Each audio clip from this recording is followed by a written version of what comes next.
इस अभिलेख को ध्यान से देखें। इस अभिलेख में जो चित्र बना है, उस चित्र में सबसे नीचे दाहिनी ओर बोधि वृक्ष का चित्र बना है और उस बोधि वृक्ष के बाएं ओर 5-6 लोग हाथ जोड़कर खड़े हैं। इस अवस्था में खड़े लोगों को देखकर निश्चित ही कहा जा सकता है कि ये लोग बोधि वृक्ष को नमन वंदन कर रहे हैं।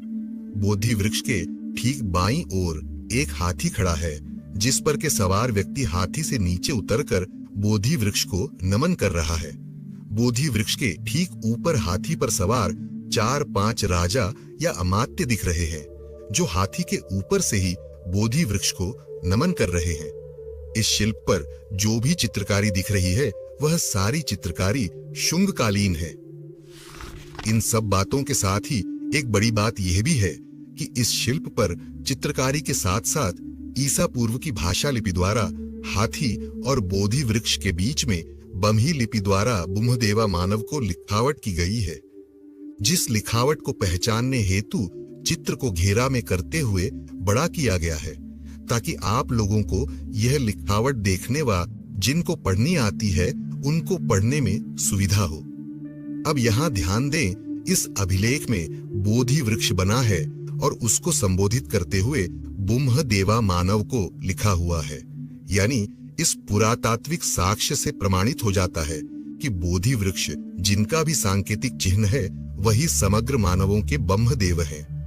अब यह तो जगजाहिर है कि बोधि वृक्ष भगवान गौतम बुद्ध के लिए प्रयुक्त होता है। मार्गदाता गौतम बुद्ध जब संबोधि प्राप्त कर लिए तो समग्र विश्व में जनता उनके अंदर मौजूद गुणवत्ता की वजह से उन्हें लाइट ऑफ एशिया के नाम से भी मानने लगी है। मार्गदाता भगवान गौतम बुद्ध के अंदर वह गुण था।